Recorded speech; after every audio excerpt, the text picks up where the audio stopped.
రైలులో సుతెరకాడో fan club సభ్యులు ఎడోకాన్ అమ్మకాల ర్యాంకింగ్లో ఓట్స్ను అధిగమించిన పిల్లి చెవులు ఉన్న కొత్త పాప్ విగ్రహం పాప్ ఐడల్ గురించి చర్చిస్తున్నారు.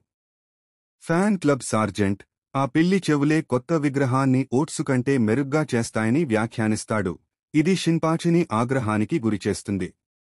అదే సమయంలో వారికి పక్కన తాగి ఉన్న మాత్సుడైరా పిల్లి చెవులు ఉన్న అమంటో అమ్మాయిని వేధిస్తుంటాడు. షిన్పాచి సార్జెంట్ను తోసేయగా అనుకోకుండా మాత్సుడైరాను కొట్టి పడేస్తాడు. ఆ అమ్మాయికి అసంకల్పితంగా సహాయం చేస్తాడు. ఆ అమ్మాయి షిన్పాచికి కృతజ్ఞతలు చెప్పి భవిష్యత్తులో అతనికి తన కృతజ్ఞతను చూపించాలనుకుంటుంది. తరువాతి రోజుల్లో షిన్పాచి ఆ అమ్మాయిని మనసులోంచి తీయలేక తికమకపడుతుంటాడు. అతను యురోజియాకు వెళ్లగా కాగురా మరియు గింటోకి అతనికి వచ్చిన ఒక పోస్ట్ బాక్స్ను తెరిచి దానిలోని కేక్ తిని ఆ ఉత్తరాన్ని చదవడం చూస్తాడు. షిన్పాచి ఆ ఉత్తరాలను లాక్కుని చదువుతాడు. అది రైలులో తాను రక్షించిన ఎరోమెస్ అనే అమ్మాయి పంపిందని తెలుసుకుంటాడు. తన హీరో పట్ల కృతజ్ఞత చూపడానికి ఆమె అతన్ని కలవాలని కోరుకుంటుంది. డేట్ ఉండటం వలన షిన్పాచి చాలా కంగారు పడతాడు. కాని తాను ఓట్సు ఫ్యాన్ క్లబ్ అధ్యక్షుడిగా ఆమె పట్ల విధేయతతో ఉండాలనుకుంటాడు. సలహా అడగడానికి ఎవరూ దొరకకపోవడంతో అతను ఒక ఇంటర్నెట్ షాప్కు వెళ్లి సామురాయ్ చాట్లో ప్రశ్నలు అడుగుతాడు. కత్సురా, హసెగావా, కొండో మరియు సాచాన్ వంటి వివిధ పాత్రలు హాస్యభరితమైన మారుపేర్లతో అతనికి సమాధానం ఇస్తారు. ఇది నెట్ ద్వారా సందేశాల యొక్క నవ్వు తెప్పించే మార్పిడికి దారితీస్తుంది. ఇది షిన్పాచిని దేనికైనా సిద్ధపడి డేట్కు వెళ్లేలా చేస్తుంది. అతను సమావేశ స్థలానికి వెళ్తాడు. అయితే గింటోకి, కాగురా మరియు ఓటాయ్ ఆ అమ్మాయిని కలవడానికి అతన్ని అనుసరిస్తారు. డేట్ సమయంలో ఎరోమెస్ విపరీతమైన ముద్దుగా ఉంటుంది. ఇది షిన్పాచిని మరింత భయపెడుతుంది. కాగురా మరియు ఓటాయ్ ఆమె పట్ల విపరీతమైన అసూయతో గిన్పై తమ కోపాన్ని చూపిస్తారు. కొంతసేపు నడిచిన తరువాత ఎరోమెస్ తాను అలసిపోయానని, తన తల్లిదండ్రులు లేరనే విషయాన్ని ఆసరాగా తీసుకుని తన ఇంటికి వెళ్దామని షిన్పాచికి ప్రతిపాదిస్తుంది.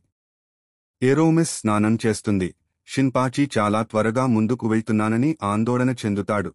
ఒక షోనెన్ అనిమేలో ఇలాంటివి చూపిస్తే షో కట్ అయిపోతుంది అనే భయాలు కూడా అతనికి ఉంటాయి.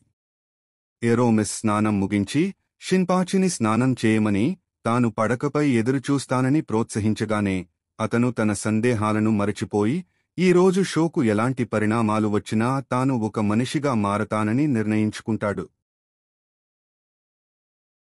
గత ఎపిసోడ్లోని సంఘటనల తరువాత షిన్పాచి స్నానం చేసి ఎరోమెస్ను కలవడానికి మరియు ఒక మనిషిగా మారడానికి పడక గదికి వెళ్తాడు. ఇంతలో ఆమె ఇంటి వెలుపల గింటోకి, కాగురా మరియు ఓటాయ్ ఆ జంటను అనుసరిస్తూ ఉంటారు. అకస్మాత్తుగా నవ్వుతూ ఉన్న ఎరోమెస్ ఇంటి నుండి బయటకు వెళ్లడం చూస్తారు. షిన్పాచి తన బట్టలతో పాటు తన హృదయాన్ని మరియు పర్సును దొంగిలించానని చెప్పే ఒక కార్డును ఆమె నుండి పొందుతాడు. రైలులో ఉన్నప్పుడు మాత్సుడైరాకు కూడా ఇదే జరిగిందని తెలుస్తుంది. షిన్పాచి మరియు గింటోకి ఇద్దరూ కోపంతో రగిలిపోతారు. గింటోకి ఎరోమెస్ను వెంబడిస్తాడు. ఆమెను కొట్టడానికి అతను తన కత్తిని విసరగా ఆమె దూకి నేల నుండి ఎత్తులో ఉన్న ఒక సైన్ బోర్డుపై నిలబడుతుంది. అక్కడ ఆమె తన నిజమైన గుర్తింపును వెల్లడిస్తుంది. ఆమె ది క్యాట్స్ ఇయర్, తన బాధితుల హృదయాలను మరియు పర్సులను దొంగిలించే దొంగ. ఆమె మాట్లాడుతుండగా ఓటాయ్ మరియు కాగురా భవనం పైకప్పు నుండి ఆమెపై దాడి చేసి ఆమె నిలబడిన సైన్ బోర్డును ధ్వంసం చేస్తారు. ఎరోమెస్ నేలమీద పడిపోతుంది. సైన్ బోర్డు ఆమెపై పడబోతున్నప్పుడు షిన్పాచి వచ్చి ఆమెను రక్షిస్తాడు. అతను ఆమెను క్షమించి ఆమె పట్ల తనకు ఎటువంటి కఠినమైన భావాలు లేవని చెప్తాడు. కాని చివరి క్షణంలో అతను తన కత్తిని తీసి ఆమెను పడగొట్టి తాను చెప్పినది అబద్ధం అని చెప్తాడు. ఈ సంఘటన తరువాత తాను మరింత బలంగా మారానని మరియు ఇకపై ఓట్స్ను దృష్టిలో ఉంచుకుని మరింత విధేయతతో ఉంటానని షిన్పాచి చెప్పడంతో మొదటి భాగం ముగుస్తుంది. మాత్సుడైరా, కొండో, హిజికాతా మరియు సౌగోలతో సమావేశం అవుతాడు. వారు ఒక వ్యక్తి యొక్క ప్రణాళికలను ఆపి అతన్ని అణచివేయాలని ప్లాన్ చేస్తారు. వారు ఎవరి గురించి మాట్లాడుతున్నారో వారికి తెలియకపోయినా సహాయం చేయడానికి షిన్సెగుమి అంగీకరిస్తారు. తరువాత రోజు వారు అమ్యూజ్మెంట్ పార్కుకు వెడతారు మరియు మాత్సుడైరా తన కుమార్తె యొక్క ప్రియుడు షిచిబీని చంపాలని అనుకుంటున్నాడని తెలుసుకుంటారు. కొండో మరియు సౌగో ఆ పాత్రలోకి దిగి అతన్ని చంపడానికి ప్రయత్నిస్తారు. అయితే హిజికాతా వారిని విడిపోవాలని చెప్పమని ఒప్పించడానికి ప్రయత్నిస్తాడు. వారు త్వరలో రోలర్ కోస్టర్ వద్దకు చేరుకుంటారు మరియు సౌగో రోలర్ కోస్టర్ ఎక్కమని కత్తితో షిచిబీని బెదిరిస్తాడు. సౌగో యొక్క సాడిజంకు హద్దులు లేవు, కాబట్టి రైడ్ ముగిసేలోపు ప్యాంట్లో మలం వదలాలని అతన్ని బెదిరిస్తాడు.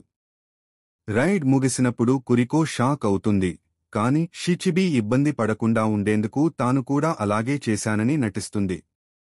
ఆ జంట ఫెర్రిస్ వీల్ వైపు వెళ్తారు, కాబట్టి మాత్సుడైరా, కొండో మరియు సౌగో ఒక హెలికాప్టర్లో ఎక్కి ఆ ప్రియుడిని కాల్చడానికి ప్రయత్నిస్తారు.